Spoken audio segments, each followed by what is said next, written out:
이 부분은 예루살렘 시내거든요. 예루살렘 이제 도시죠.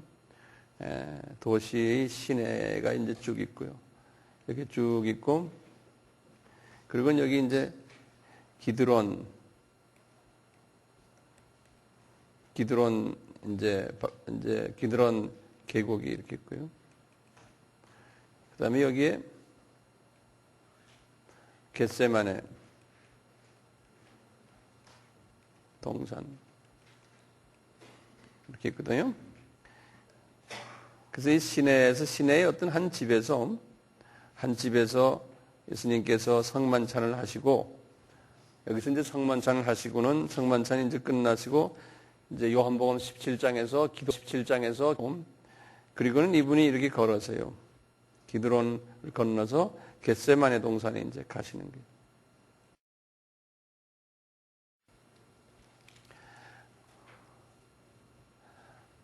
그러니까 요 날이 어느 날인가요? 아직도 목요일이에요. 목요일 날 아주 밤늦게예요. 이제 그걸 이제 목요일부터 시작을 해서 제가 이제 하나하나 좀 짚어드릴게요. 그래서 요게 이제 자세한 이야기는 어디에 나오냐면요. 요 마태복음을 이제 보시면 나와요. 그래서 이제 마태복음을 우리 넘어가 봐요.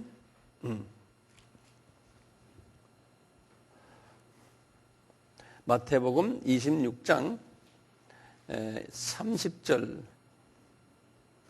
이제 30절 제가 읽습니다. 이에 저희가 찬미하고 감람산으로 가니라. 그 바로 전에 보시면은 예수님이 하시는 말씀이 26절부터 보면 저희가 먹을 때 예수께서 떡을 가지사 축사하시고 떼어 제자들을 주시며 가라사대 하면서 이것이 내 몸이다 하고 쭉 하시는 말씀이거든요.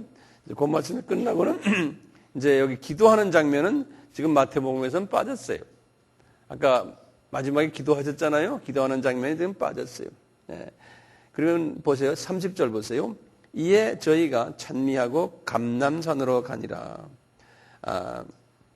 때에 예수께서 제자들에게 이르시되 오늘 밤에 너희가 다 나를 버리리라. 기록된 바 감람산이 어디입니까? 여기죠. 여기가 감람산이죠. 이제 감람산으로 가셨다가 감람산에서 이 마태복음에서는 이제 겟세마네로 가시는 걸로 이렇게 돼 있어요. 근데 보세요.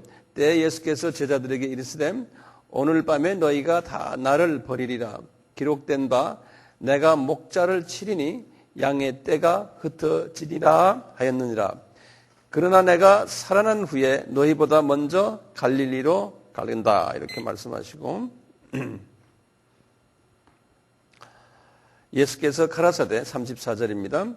내가 진실로 네게 이르노니 오늘 밤 닭 울기 전에 내가 3번 나를 부인하리라. 베드로가 가라되 내가 주와 함께 죽을지언정 주를 부인하지 않겠나이다 하고 모든 제자도 이와 같이 말하니라. 지금 요 말씀 하시는 것은 지금 어디서 한 걸로 지금 여기 보입니까? 무슨 산이죠? 감람산으로 이제 우리가 이제 일단락 보게 돼요. 그 다음에 뭐예요? 보세요. 이제 36절입니다. 이에 예수께서 제자들과 함께 겟세마네라 하는 곳에 이르러.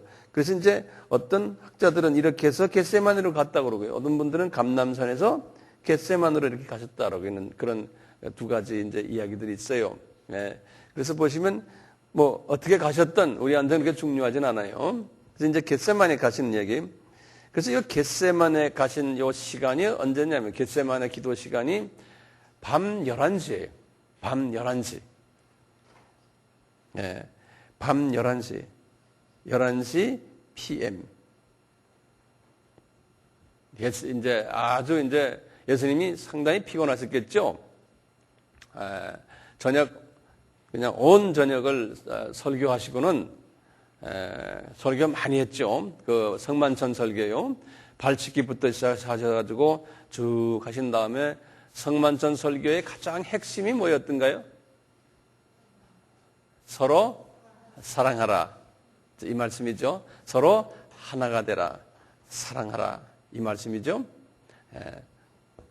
네, 요한복음 13장 33, 34절. 예수님의 이게 어느 때예요?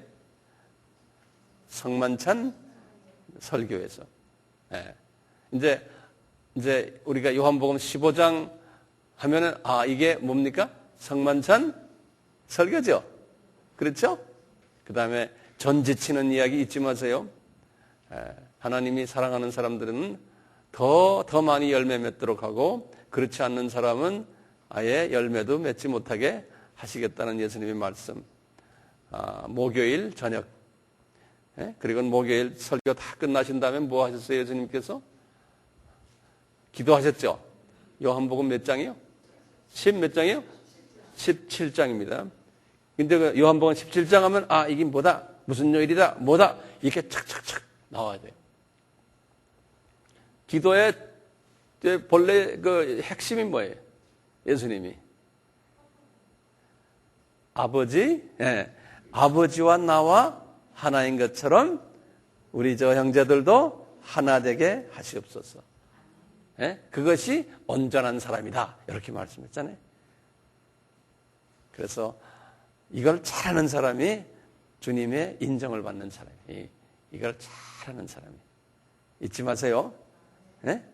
나도 이렇게 말하면서 나도 지금 배우는 거예요. 또 나도 또 재확인하고.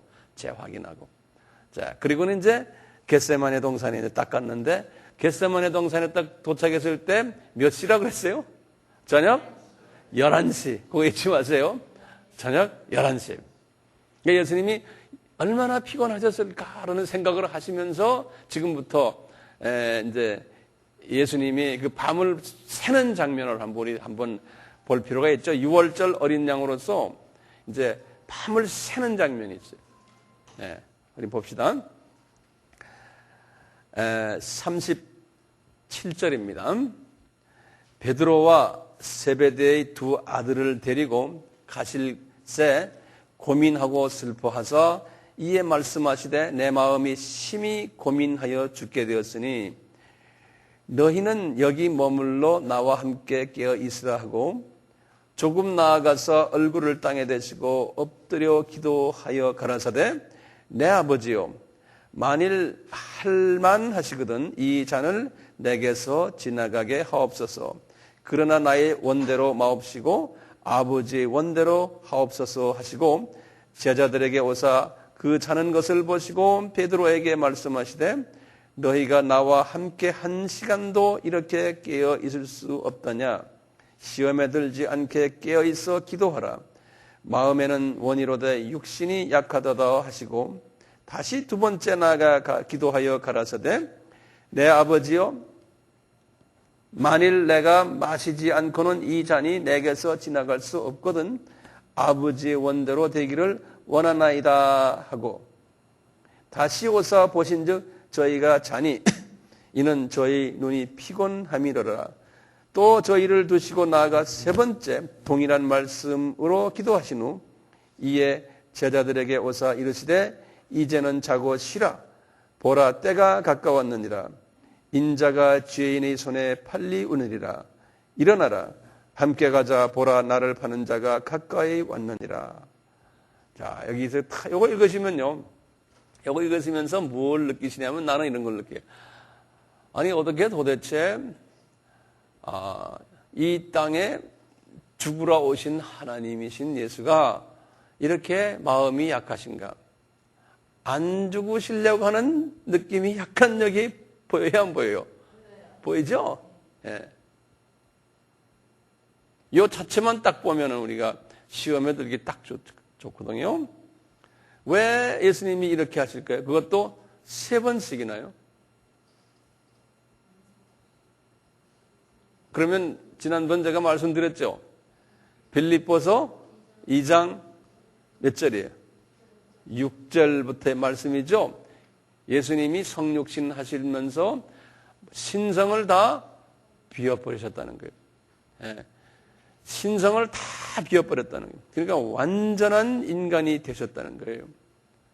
그러니까 이걸 우리가 같이 보여 빌립보서 2장 6절 이것까지 탁탁 외우셔야 돼요. 예? 그래야 어디가 설명을 할 때 그것이 가능해요. 예. 그래서 이분이 예수님이 아버지께 기도한 이유가 뭘까요? 겟세마네 동산에 가신 이유가 뭘까요? 누가 좀 대답해 보세요. 목사님? 인성으로서는 감당하기 어렵기 때문에 그러는 거예요. 그러니까 아버지께 부탁해가지고 이 성령님을 보내셔서 내가 이것을 이길 수 있게 심히 고민하셨다고 그랬잖아요. 고민하셨다고 그랬잖아요. 영어로는 그랬어요. 이 great grieved란 건 슬퍼했다는 뜻이 있거든. and distressed란 거는 distress가 뭐죠? distress. 우리 같으면 열받았다. 안에 열받았다가 distress. 좌절. 이런 의미가 있어요. distress. 좌절, distress. 우리가 스트레스 받았다 그러잖아요. 그런 거와 어감이 비슷한 거예요. 이분이 굉장히 그걸 받으신 거예요. 그러니까 우리 예수님이 이렇게 받으셨는데 우리야 소랴 뭐죠? 우리일까 보냐?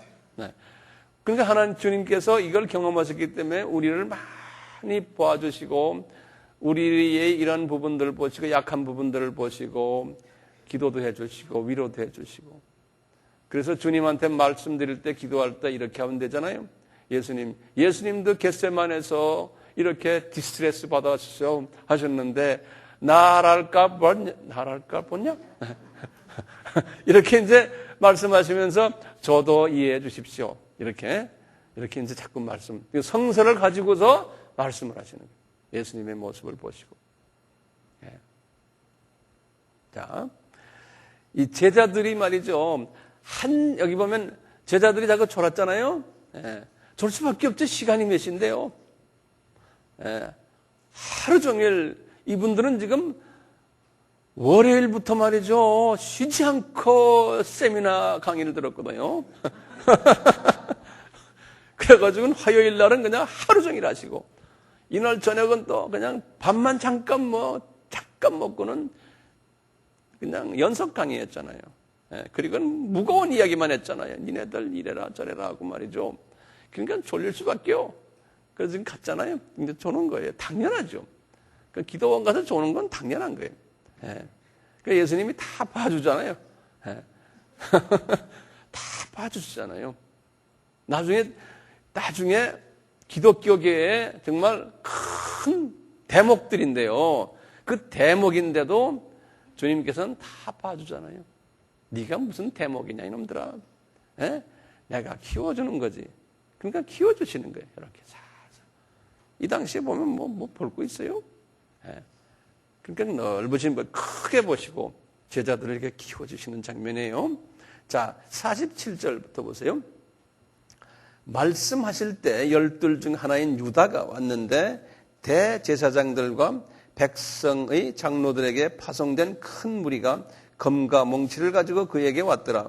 예수를 파는 자가 그들에게 군호를 짜 가로되 내가 입맞추는 자가 그이니 그를 잡으라 하였는지라 곧 예수께 나와 랍비여 안녕하시옵나이까 하고 입을 맞추니 예수께서 가라사대 친구여 내가 무엇을 하려고 왔는지 행하라 하신대 이에 저희가 나와 예수께 손을 내어 잡는지라 예수와 함께 있던 자 중 하나가 손을 펴 검을 빼어 대제사장이 종을 쳐 그 귀를 떨어뜨리는지라. 그분이 누구냐요? 이 중 예수와 함께 있던 자 중에 하나가 마태는 이렇게 말했어요. 근데 이분이 누굽니까? 요한복음에는 아주 정확하게 말했어요. 요한복음 18장 10절에 보세요. 요한이 그러니까 이 마태는 그래도 자기가 좀 좋아하는 베드로 선생을 좀 봐준 것 같아요. 근데 이 요한은 담대하게 안 봐줬어요. 여기 18장 10절 보세요. 이에 시몬 베드로가 검을 가졌는데 이것을 빼어 대제사장의 종을 쳐서 오른편 귀를 베어버리니 그 종의 이름은 말고라 그랬어요. 여기 보면 그 종 이름이 나와요. 말고. 그래서 그거 외워두세요. 말고라는 사람의 오른쪽 귀가 날아가 버렸어요. 그 베드로가 이제 그분의 귀를 잘라버린 거예요. 그러니까 이분도 이해가 돼요. 며칠 동안 몸도 피곤하지. 예수님이 조금 잔다고 또 자기네를 꾸중도 하지. 예? 그런데 와보니까 자기네 예수님을 좀 잡아가려는 사람들이 여기 와서 괴롭히지 않으니까 홧김에 그냥 확 잘라버린 것 같아요. 예. 뭐 당연히 우리가 이해가 충분히 돼요. 이해가 충분히 돼요. 예. 자, 52절 보세요. 이에 예수께서 이르시되 내 검을 도로 집에 꽂으라. 검을 가지는 자는 다 검으로 망하느니라. 그러니까 그 당시에 예수님의 제자들이 검을 들고 다녔던 모양이에요. 예. 왠지는 모르게 아마 사과도 깎아먹고 이제 뭐 이런 검이겠죠. 뭐 귀 자를 검은 분명히 아니잖아요. 예. 자, 53절 보세요. 여기 예수님이 하시는 말씀을 잘 보세요. 너는 내가 내 아버지께 구하여, 딱의 순서가 있어요. 내 아버지께 구하여 지금 12영 더 되는 천사를 내 보내시게 할 수 없는 줄 아느냐? 12영이라는 거는, 이게 영이라는 건 이게 영, 스피릿 그 영이 아니에요. 한국말 지금 번역이. 12영이라는 건 이게 이 영이라는 거는 병영 있죠. 병영, 군대. 예? 그 영이에요. 12영. 예. 이거 보면은 영어로는 분명히 써 있어요. 12 legions. legions란 거는 큰 그 군인들 하나의 군 부대. 예. 우리 우리 구세군에서도 그 영자 쓰죠. 예. 구세군에서는 다 영자 써요. 이 영자예요. 그래서 영수라 그러기도 하고 뭐 또 구세군에 뭐가 다들 영자 써. 이 군대 용어예요, 이게. 근데 한국말로는 어떤 성경은 한국말 한문으로 거기다 가로치고 써놓은 게 있죠? 여러분 성경에 그게 없어요? 내 성경에는 한문으로 써놨어요. 그 영자를요. 예. 어떻게 써놨냐면 내가 이 한문을 잘 못 쓰지만 이게 빨간 게 보이세요? 예? 이렇게 써놨어요. 맞아요? 이 영자요? 예.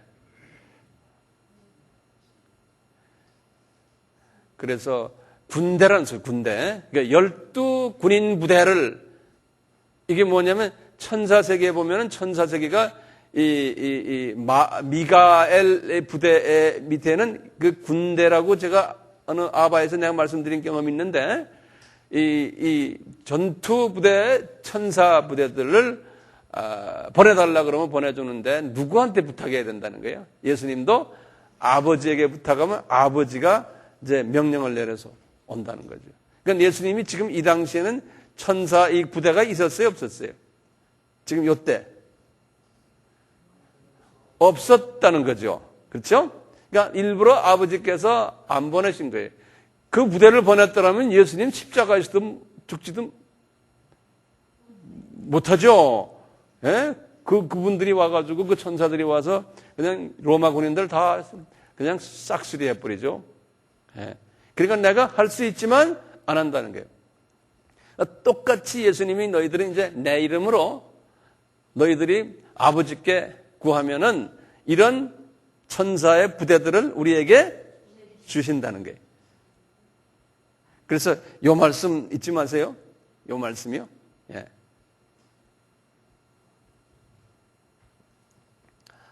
(54절입니다) 내가 만일 그렇게 하면 이런 일이 있으리라 한 성경이 어떻게 이루어지리요 하시더라. 맞는 말이죠? 예? 성경이 이루어지질 않잖아요. 창세기 3장 15절부터 시작하는 구원의 그 계획된 것이 이루어지질 않는 거예요. 55절 그때 예수께서 무리에게 말씀하시되 너희가 강도를 잡는 것 같이 검과 몽치를 가지고 나를 잡으러 나왔느냐? 내가 날마다 성전에 앉아 가르쳤을 때 너희가 나를 잡지 아니하였도다. 그러나 이렇게 된 것은 다 선지자들의 글을 이루려 함이라 하시더라. 이에 제자들이 다 예수를 버리고 도망하니라. 거기다 줄을 보세요. 예수를 버리고 도망하니라. 이 선지자들을 통해서 예수님이 십자가에서 이렇게 달리실 것과 또 유다에게 이렇게 팔리실 것과 이런 걸 다 예수님이 다 예언을 하셨어요. 그리고 유다가 누군지 아세요? 예? 유다가 그냥 일반 사람으로 우리가 생각하죠? 아니에요. 유다는 마귀예요. 마귀가 사람의 모습으로 소위 성육신한 거예요. 마귀가요. 그래서 이미 유다가 그렇게 할 것을 하나님이 이미 다 그렇게 준비를 다 해놔줬어요. 언제 기회 있을 때 내가 거기에 대해서 자세히 말씀드릴게요. 오늘은 그러다 보면 또 원론이 빠지기 안 되기 때문에. 자, 57절 보세요. 그래가지고 여기 이제 57절 옆에다 써놨어요. 새벽 1시, 새벽 1시. 57절이에요. 새벽 1시인데요. 이분이 어디로 갔냐면 예수를 잡은 자들이 끌고 대제사장 가야바 거기다 줄거서 이분의 집으로 데려갔어요. 예수님을요. 가야바 이제 첫째 이게 시나리 새벽 1시예요. 가야바의 집으로 데려갔어요. 여기 이제 지도상에 보면 어떤 분들은 여기다 저기다 이야기하는데 우리는 그냥 임의로 가야바 집이 여기다 이렇게 하여튼 이 예루살렘 성전 아니에요. 예? 이 도시 시내 도시의 한 가야바의 집으로 이제 데려갔어요. 어디서 잡았어요? 겟세마네 동산에서 예수님을 끌고 이렇게 이제 모시고 간 거예요. 가야바의 집으로. 왜냐하면 이 사람이 대제사장이기 때문에 그렇거든요. 근데 이때 58절 보세요. 분명히 거기 56절에 제자들이 다 예수를 버리고 도망했다고 그랬죠? 예. 그런데 보세요. 베드로가 다른 사람들은 다 아마 멀리 다 자기 집으로 어디를 갈 모양이에요. 자기네 집은 대개 이제 갈릴리에 있으니까 어디로 갔는데 베드로가 그래도 의리가 있으신 분 같아요. 예? 베드로가 멀찍이 예수를 쫓아 대제사장의 집들에까지 가서 그 결국을 보려고 안에 들어가 하숙들과 함께 앉았더라. 그러니까 요 분만 그랬다는 거예요. 근데 이게 예수님이 요 분이 이렇게 할 것을 예수님이 아셨어요? 몰랐어요? 왜, 어떻게 아셨어요? 예수님은 전지하시니까. 그랬잖아요. 네가 나를 3번 부인하리라 그랬잖아요. 그러니까 예수님은 이미 미리 다 하시고 지금 이 시나리오를 예수님이 다 미리 짜놓으신 거예요. 네. 그래서 3번 부인하게끔 하면은 이분이 코가 더 낮아지거든요. 그렇게 하나님이 일부러 만드시는 과정이에요.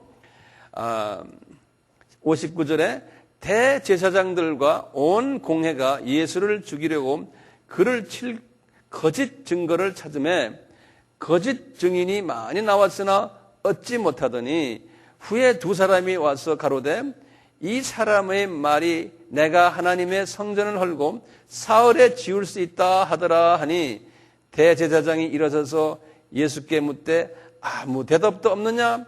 이 사람들이 너를 치는 증거가 어떠하냐 하되 예수가 잠잠하시거늘. 여기다 줄을 그으세요. 예수님은 하나님이시고 이 사람들을 그냥 발로 그냥 끝내버릴 수도 있는 그런 능력자신데요. 이럴 때 가만히 계시는 거예요. 그래서요, 지금 요 순간, 새벽 1시부터요, 예수님이 십자가 달리시는 그 순간까지를요, 우리 주님의 종들은 특히 이제 그 다음에 여러분들도 마찬가지 장로님들이나 권사님들이나 안수집사님들이나 집사님들이 이 부분을 누구에게 수모를 당하거나 어려움을 당할 때 이 부분을 읽으면서 묵상을 하세요. 예? 그러면서 그냥 묵상하지 말고 요때 환경을 생각하시면서 예? 새벽 1시구나. 여기 보면 지금 어디에 가야바의 집에 지금 계시면서 제자들이 다 떠났구나. 혼자 지금 외롭게 가만히 있는데 피조물들에게서 창조주가 지금 아주 그냥 참남한 소리를 들어가면서 이렇게 계시구나. 왜 이분이 잠잠하게 이렇게 잘 참으실까? 그걸 묵상하세요. 왜 그럴까요? 이제 이 어리석은 이 죄된 이 백성들을 살려주기 위해서 참으시는 거예요. 십자가를 지시려고. 예? 이 희생을 하셔야 되기 때문에 쭉 참으시는 거예요. 그래서 이제 이제 우리도 그렇거든요. 이제 주님을 섬기다가 쓸데없는 말 듣고 이럴 때가 있거든요. 예? 말도 안 되는 소리 하고 다니고 그럴 땐 그걸 변명하고 다니면 안 되잖아요. 그냥 꼭 참는 거예요. 주님도 참으셨는데 많은 사람 살리시려고 우리도 참으면은 이제 살리는 일이 오겠죠. 부활이 있겠죠. 예? 이제 이러면서 이제 참는 거예요. 여러분들 개인적으로도 마찬가지예요. 어려운 일이 있을 때 이 참는 연습. 내가 그래서 해를 당하고 어려움을 당해야지만 된다고 생각할 때는 하나님이 그 과정을 주시거든요. 그냥 쭉 참는 거예요. 그래서 주님이 그 과정을 우리에게 보여주신다고 해요. 굉장히 중요한 우리에게 주는 메시지들이 이 속에 있어요. 예. 그래서 제가 이제 좀 시간 들여서 이렇게 말씀드리는데요. 자, 지금 우리 어디죠? 63절 다시 봐요. 예수께서 잠잠하시거늘 대제사장이 가로되 내가 너로 살아계신 하나님께 맹세하게 하노니 내가 하나님의 아들 그리스도인지 우리에게 말하라. 거기다 줄 보세요. 이렇게 그냥 어떻게 피조물이 개미보다 못한 피조물이 천지 만물을 지으시고 관리하시는 창조주에게 하는 말이에요. 네? 우리가 항상 그런 생각을 하세요. 정말 아무것도 아닌 놈이 말이에요. 네? 이거 그냥 우리가 그럴 때도 있잖아요. 억울함을 좀 당했을 때. 그렇지만 참는 거예요. 참아줘야 돼요. 예수님이 참으시는 식으로요. 이제 64절입니다. 예수께서 가라사대 내가 말하였느니라. 예수님은 항상 대답하실 때 스스로 나팔 불질 않으세요. 예? 뭐라고 그랬어요? 내가 하나님의 아들 그리스도인지 우리에게 말하라. 그러니까 이분이 내가 기다. 그게 아니고 내가 말하였느니라. 이렇게 간접적으로 말씀하세요. 예. 이것도 평소에는 그 전에는 이렇게 이야기한 일이 없어요. 본인이 내가 하나님의 아들이다. 내가 그리스도다. 이렇게 말한 일이 있어요? 없어요. 근데 이제 마지막 순간이 오니까 이분이 말씀하시는 거예요. 예? 이만큼 오래 참으셨다가 이때 와서 계속 그냥 그러니까 네가 말했느니라. 이 정도로 끝내버리는 거예요. 이분이요. 64절에 예수께서 가라사대 내가 말하였느니라. 그러나 내가 너희에게 이르노니 이후에 인자가 권능의 우편에 앉은 것과 하늘 구름을 타고 오는 것을 너희가 보리라 하시니 이에 대제사장이 자기 옷을 찢으며 가로되 저가 참남한 말을 하였으니 어찌 더 증인을 요구하리요.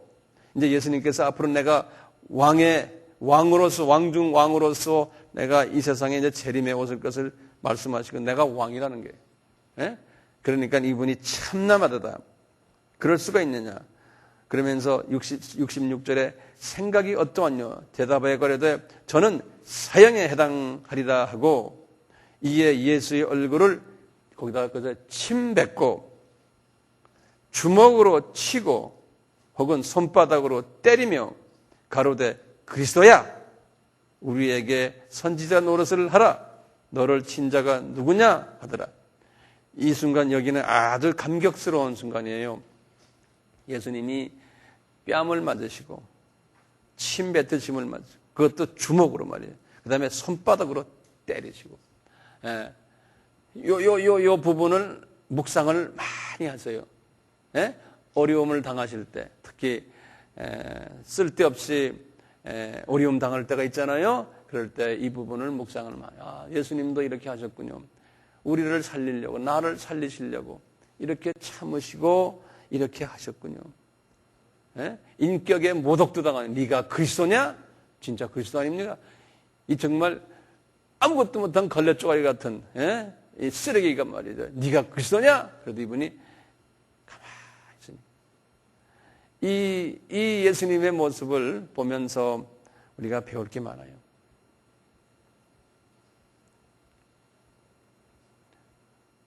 (69절부터요) 이제 베드로 이야기죠. 우리 평소에 다 하는 이야기지만 제가 이렇게 읽어가면서 이제 하나하나 같이 봅니다. 베드로가 바깥들에 앉았더니 한 비자가 나와서 가로되 너도 갈릴리 사람 예수와 함께 있었도다 하거늘 베드로가 모든 사람 앞에서 부인하여 가로되 나는 네 말하는 것이 무엇인지를 알지 못하겠노라 하며 처음엔 좀 양심 있는 내가 정말 이게 소위 우리나라 말로 하면 오리발렘 있는 거 아닙니까? 근데 이분이 이 가면서 이제 그 강도가 더 세지잖아요. 예. 그 다음에 71절에 앞문까지 나아가니 다른 비자가 저를 보고 거기 있는 사람들에게 말하되 이 사람은 나사렛 예수와 함께 있었도다 하며 베드로가 맹세하고 또 부인하여 가로되 내가 그 사람을 알지 못하노라 하더라. 조금 후에 곁에 섰던 사람들이 나와서 베드로에게 이르되 너도 진실로 그 당이라 내 말소리가 너를 표명한다 하거늘 저가 조주하며 맹세하며 가면서 점점 더 강한 거죠. 이제는 조주하며 맹세하여 가로되 내가 그 사람을 알지 못하노라 하니 달기 곧 울더라. 거기 34절에 뭐라고 그랬어요? 그 전 34절에 예수께서 가라사대 내가 진실로 내게 이르노니 오늘 밤 닭 울기 전에 내가 3번 나를 부인하리라. 그렇게 말씀하셨거든요. 그 예수님이 하신 말씀을 그대로 이루시는 거예요. 그러면 예수님이 왜 이분만 유독 이렇게 예수님을 부인하게 만들어 놓을까요? 그러면 아까 말씀드린 대로 이분을 더 겸손케 하기 위해서, 겸손케 하기 위해서. 이분이 나빠서가 아니, 이분이 성품이 강하니까 하나님께서 이분을 더 크게 쓰시려면은, 더 겸손케 하시려면은 이렇게 더 죄를 짓게 만들어 놓는 거예요. 그래서 나중에 이것 때문에 회개하는 장면도 나오잖아요. 이에 베드로가 예수의 말씀에 탁 울기 전에 내가 3번 나를 부인하리라 하심이 생각나 밖에 나가서 심히 통곡하니라 그랬어요. 여기 보면 영어로는 그래서 he wept bitterly. 다시 말하면 그냥 이 속쓰리게 bitterly란 거예요. 아주 쓰린 마음으로 통곡했다 이렇게 했어요. 근데 그러면서 속에 있는 쓴뿌리가 이제 빠지는 거죠. 조금씩. 이 과정이 필요한 거죠. 이분에게.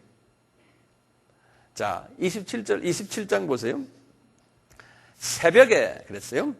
그러니까 이제 아까 11시였다가 그 다음에 이 1시에 누구네 집에 갔어요? 대제사장 가야바 집에 갔잖아요. 그 가야바 집에서 일어난 장면들이 이제 이렇게 우리가 그림처럼 이제 보이잖아요.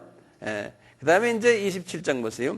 새벽에 모든 대제사장과 백성의 장로들이 예수를 죽이려고 함께 의논하고 결박하여 끌고 가서 총독 빌라도에게 넘겨주니라. 이제는 가야바 집에서 어디로 갔어요? 빌라도에게 넘어간 거예요. 빌라도에게요. 이제 총독은 로마의 그 로마 정부에서 인정한 그 지방의 우리 같으면 총독이에요. 자, 때에 3절입니다. 예수를 판 유다가 그의 정죄됨을 보고 스스로 뉘우쳐 그 은 30 대제사장들과 장로들에게 도로 갖다 주며 은 30을 가로되 내가 무죄한 피를 팔고 죄를 범하였도다. 그러니까 이 유다도요. 제가 이제 유다도 마귀라 그랬잖아요. 마귀도 예수님이 죄가 없다는 것을 알아요, 몰라요? 알아요. 이제 나중에 이제 우리가 나올 동안에 예수님이 죄가 없는 분이라는 것을 증거하는 장면이 나와요. 나올 동안에. 왜 그러겠어요? 나올 동안에 양과 염소를 가져다가 뭐 했어요? 점검했잖아요. 그렇죠? 병이 있느냐 없느냐. 그것을 그대로 예수님이 또 겪으시는 거 우리가 볼 수가 있어요. 좀 있으면요. 자, 여기서 벌써 이미 유다도 예수님이 죄 없다고 그랬어요. 이제 5절입니다. 유다가 은을 성소에 던져놓고 물로가 그 스스로 목매어 죽은지라. 대제사장들이 그 은을 거두며 가로되 이것은 핏값이라 성전 고에 넣어둠이 옳지 않다 하고 은을 후 그것을 토기장의 밭을 사서 나그네의 묘를 삼았으니 그러므로 오늘날까지 그 밭을 피밭이라 일컫느니라. 이에 선지자 예레미야로 하신 말씀이 이루었으나 일렀으되 환난이 일렀으되, 아이고 말이 참 이상하네. 저희가 그 정가된 자곧 이스라엘 자손 중에서 정가한 자의 가격 곧 은 30을 가지고 토기장의 밭값으로 주었으니 이는 주께서 내게 명하신 바와 같으니라 하였느니라. 여기 지금 이 성서가 여기에서 조금 어려운 장면이 하나 있는데요.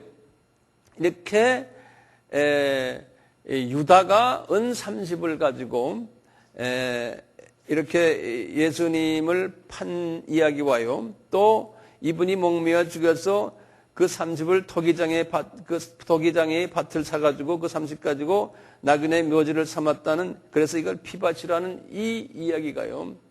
여기 보면 성서에 지금 마태는 예레미야에게 말씀하신 것이 이루어진다 그랬거든요. 근데 실제로 예레미야가 아니고요. 스가리야예요, 스가리야. 네.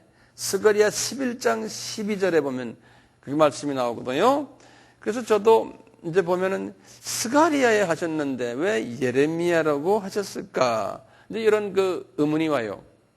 근데 성서에는 가끔 가다가요, 이 스가리야인데, 스가리야라는 이런 사람들을 예레미야라고 또 별칭을 부를 때가 있어요. 성서에는요. 예컨대 우리 말라기서에 보면은 예수님께서 말라기 제일 마지막 장에 그랬어요. 이제 엘리야가 이제 온다는 거예요. 앞으로. 그런 말 들으셨어요? 우리 말라기서 말라기 제일 마지막 한번 보세요. 예.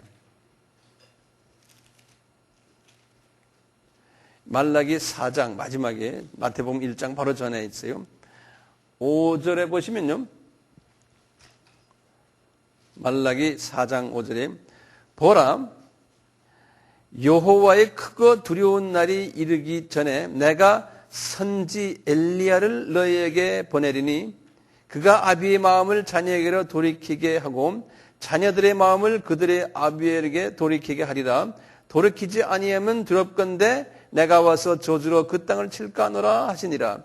이때 이 선지자 엘리야 이렇게 나와요. 거기다 줄을 그어놓으세요. 이 사람 중요한 사람이. 근데 지금 보면 이게 말라기 때거든요. 말라기는 언제냐면 주전 430년이에요. 말라기 이때가요.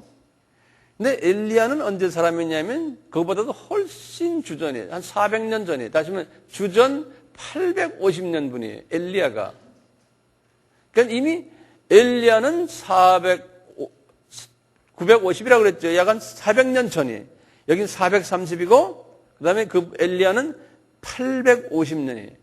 그런데 지금 말씀하시기를 엘리야가 너에게 엘리야를 보내겠다는 게 어떻게 예전에 벌써 400몇 년에 죽은 엘리야를 어떻게 보냅니까? 예수님이 이 엘리야가 누구냐면 이 엘리야가 세례 요한이라는 거예요. 예? 그래서 성서에 보면요. 마태복음 11장 14절 보세요. 11장. 마태복음 11장 거기 쭉 보면 세례 요한에 관한 이야기 쭉 나오는데요. 그러다가 이제 13절에 보면 모든 선지자와 및 율법에 예언한 것이 요한까지니 만일 너희가 즐겨 받을지라 오히려 한 엘리야가 곧 이 사람이라 그러는 거예요. 거기다 줄을 그어놨어요. 예? 오리라 한 엘리야가 곧 이 사람이라 그러는 거예요. 예. 그건 세례 누구요? 세례 요한이라는 거예요. 거기 가다가 또 마태복음 똑같죠. 17장을 보세요. 17장 10절부터 보세요. 이제 이게 변화산 산에서 내려오면서 하시는 장면. 변화산 그게 끝난 다음에 내려오면서 제자들이 묻자와 가로되 그러면 어찌하여 서기관들이 엘리야가 먼저 와야 하리라 하나이까? 예수께서 대답하여 가라사대 엘리야가 과연 먼저 와서 모든 일을 회복하리라. 내가 너희에게 말하노니 엘리야가 이미 왔으되 사람들이 알지 못하고 임의로 대우하였도다. 인자도 이와 같이 그들에게 고난을 받으리라 하시니 그제야 제자들이 예수의 말씀하신 것이 세례 요한인 줄을 깨달으니라 그러는 거예요. 예? 그래서 이 세례 요한인데 엘리야라는 말을 썼어요. 이걸 우리가 어떻게 해석해야 되냐면 세례 요한이 엘리야의 영성과 심성을 가진 사람이라고 저는 생각하고 있어요. 예. 세례 요한이 그런 영성과 심성, 그래서 별명같이 된 거예요. 별명. 우리가 치면요. 그래서 이제 이렇게 쓰듯이 아까 우리 스가랴, 예레미야에게 말씀하셨다 하지만 알고 보면 스가랴인데 예레미야의 그 영성을 가진 그러한 사람이 스가랴라고 보는 거예요. 이렇게밖에 해석이 안 돼요. 자, 그러면 다 계속해서 봐요. 11절부터 봅시다. 11절, 27장, 마태복음 27장 11절. 예수께서 총독 앞에 섰으니 총독이 물어 가라사대 내가 유대인의 왕이냐? 지금 총독 이름이 뭐인가요? 빌라도입니다. 예수께서 대답하시되 내 말이 옳다다 하시고 똑같이 그래요. 대제사장과 장로들에게 고소를 당하되 아무 대답도 아니하시는지라. 이에 빌라도가 가로되 저희가 너를 쳐서 얼마나 많은 것으로 증거하는지 듣지 못하냐 하되 한마디 대답도 아니하시니 거기다 줄을 거세요. 아무 대답도 아니하시더라. 한마디 대답도 아니하시더니 그런 거예요. 이거 이제 이분의 이 괴로운 심정을요, 자존심이 깎이는 심정 아니에요? 그래서 이제 우리가 자존심이 깎일 때 이 부분을 항상 묵상하기를 바라요. 예? 자존심이 깎이게 돼 있어요. 예수를 따라가시려면 예수님이 너희들의 십자가를 져라 그랬거든요. 그렇죠? 지금 예수님이 십자가 지시는 거 아니에요? 그렇기 때문에 뭐 집사님이든 권사님이든 장로님이든 전도사님이든 목사님이든 우리가 주님을 따라가려면 이 십자가를 꼭 져야 돼요. 27장 14절 이제 15절 할 절에 명절을 당하면 총독이 무리의 소원대로 제수 하나를 놓아주는 전례가 있더니 지금 무슨 명절을 이야기합니까? 6월절입니다. 그때 바라바라는 바라바 이분도 유명한 이름이에요. 하는 유명한 제수가 있는데 저희가 모였을 때 빌라도가 물어 가로되 너희는 내가 누구를 너희에게 놓아주기를 원하느냐? 바라바냐 그리스도냐 하는 예수냐 하니 이는 그가 그들의 시기로 예수를 넘겨줄 줄 알미러라. 이 바라바라는 사람이 여기에서 나오는 이야기인데요. 그래서 이 사람 이름 때문에요. 예를 들면 일본의 야쿠자들 있잖아요. 일본의 야쿠자들 중에서 예수를 감옥에서 나중에 안 그러면 주로 감옥에서요. 이제 잡혔다가 전도를 받고 크리스찬이 된 야쿠자 출신들이 있어요. 이 사람들이 거기에 이제 유명한 분 한 분이 있어요. 그 사람 중심으로 해가지고 야쿠자 크리스찬 그룹이 있어요. 그 그룹 이름이 뭐냐면 바라바 그룹이에요.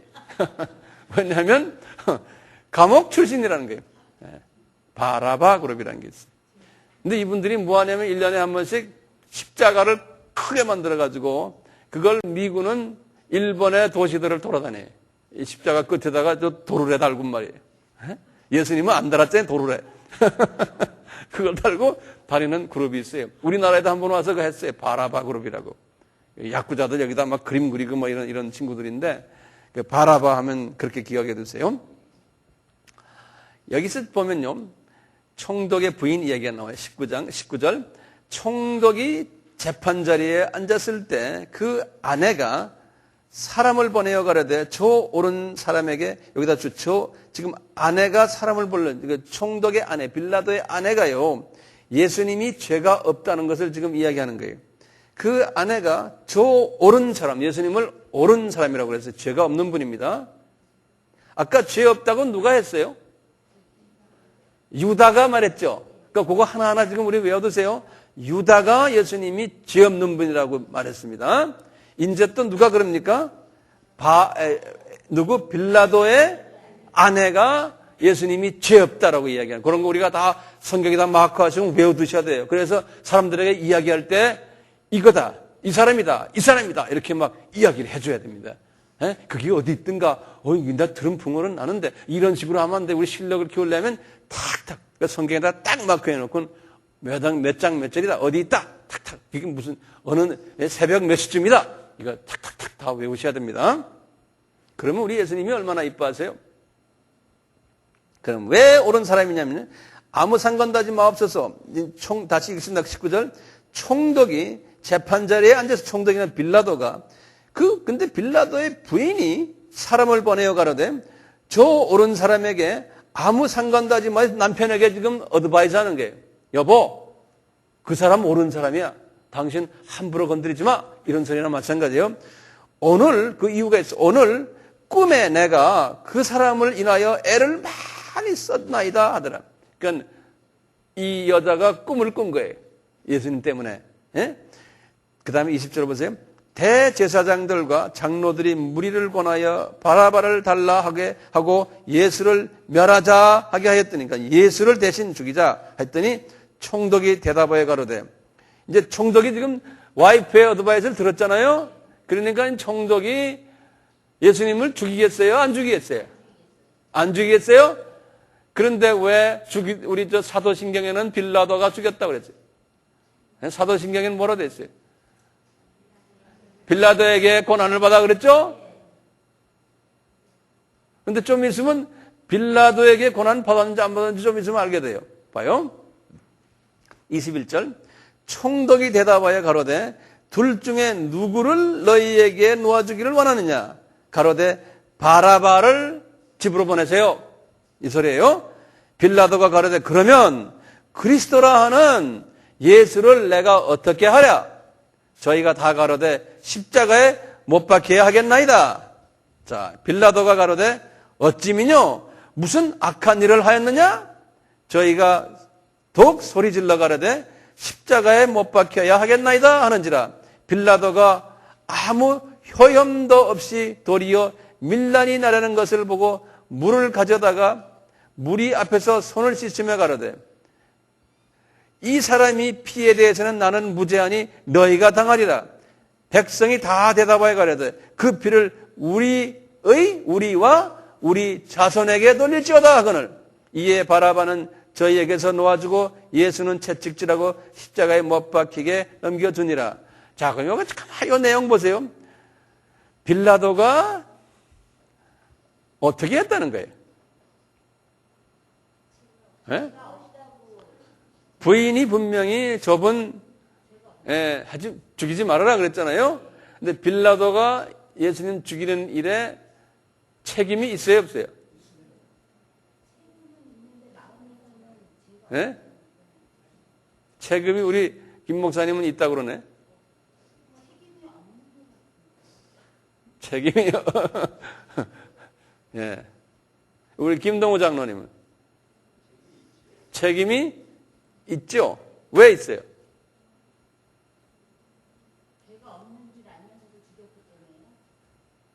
그렇죠. 지도자가 우유부단한 거예요. 예? 지도자가. 이제 죽이지 않으면 밀란이 일어날 것이 두려워가지고, 예? 그런데 이제 이미 이제 대제는 바라바는 집에 보내버리고 예수님을 죽이자는 대세가 딱 있으니까 이 정치하는 사람이 예수님이 죄가 없지만 니네들이 원한다니까 그러면 할 수 없다. 내가 허락해 줄게. 그러면서 이 사람이 또 아주 얍삭하게 오리발 내미잖아요. 예수를 죽인 그 핏값은 니네들이 책임지라. 그러니까 여기 이 사람이 피에 대해서 이 사람이 유대인들이 그런 게 우리와 우리 자손들이 책임지겠습니다. 이런 소리 아니에요? 이제 요것 때문에요. 요 말 때문에 소위 반 이스라엘, 이제 우리 신학에 보면은 프로 이스라엘로 가는 분들이 있고요. 또 엔타이 이스라엘 그룹이 있어요. 신학이 두 큰 그룹이 있거든요.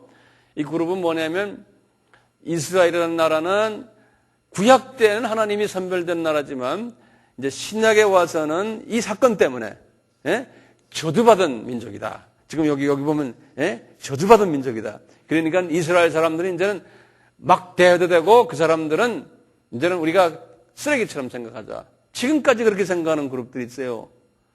그래서 이 그룹은 저주를 많이 받아야 된다.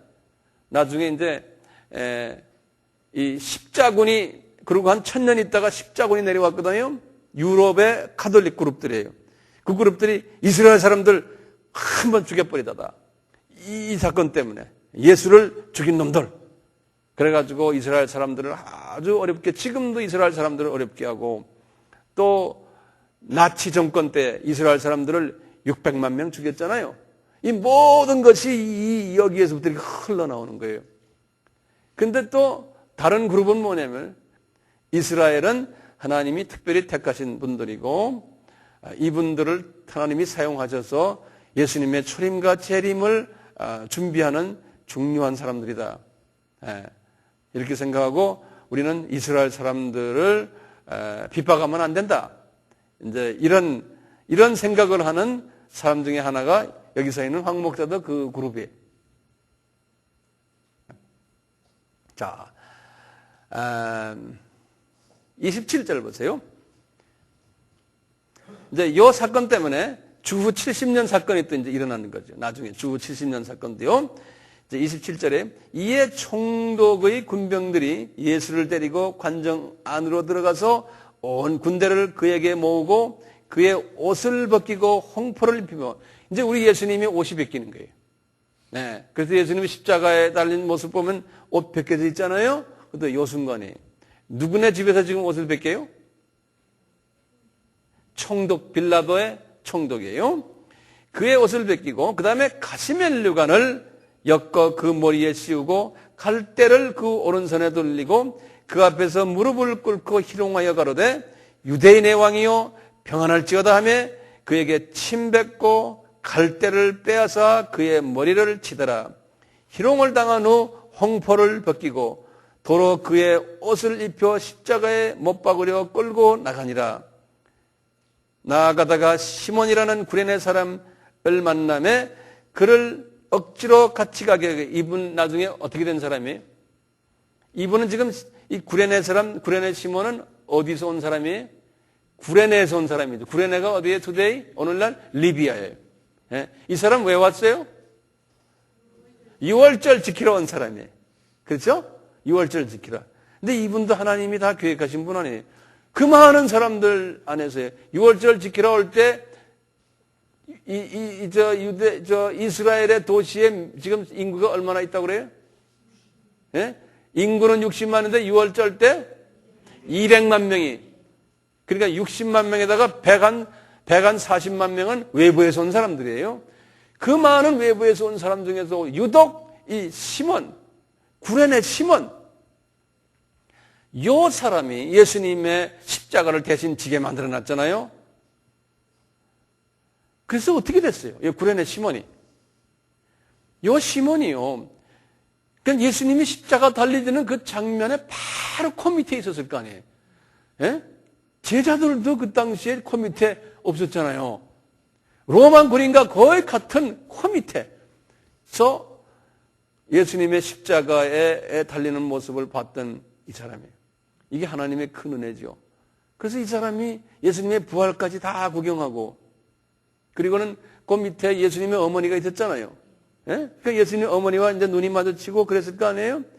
그래서 이분이 그 예수님의 그 그룹 중에 아주 핵심 그룹으로 들어가 버린 거예요. 요분이 그래가지고 120문도 속에 들어가 버리고, 예수님이 부활하신 후에 너희들 이제 마가의 다락방에서 기다려라 그랬잖아요. 들어가서 120문도 안에 들어가서 이분이 성령 세례를 받고는 이스라엘 안에 예루살렘 교회의 아주 핵심 멤버가 된 거예요. 근데 이분은 어디까지나 외국인 출신 아니에요. 소위 이민자 출신 아니에요. 디아스포라라고 그러잖아요. 그러니까 이분과 같이 이분 베드로가 설교를 할 때 3,000명의 디아스포라들이 회개했잖아요. 기억나시죠? 그때 회개를 해서 디아스포라들이 모여가지고 이제 원주민들과 같이 예루살렘 교회를 만들었는데, 그때 디아스포라의 대변인 같은 분이 누구였겠어요? 이 사람입니다. 이 사람이. 예, 이 시몬이. 왜냐하면 오리지널하네. 예? 그래서 이분이 이렇게 있다가 예루살렘 교회가 이방 선교를 안 하니까 하나님이 어떻게 해놨어요? 핍박을 줘가지고 흩뜨려 버렸잖아요. 흩뜨릴 때 하나님께서는 이 시몬을 같이 흩뜨려 버려가지고 시몬이 어디까지 올라갔냐면 안디옥으로 올라간 거예요. 예, 이분이. 그래서 안디옥에 올라가가지고요. 안디옥의 부목사님 되신 거예요. 안디옥에 이제 사도행전 13장 1절 2절에 보시면 사도행전 13장 보실래요? 잠깐만 보시면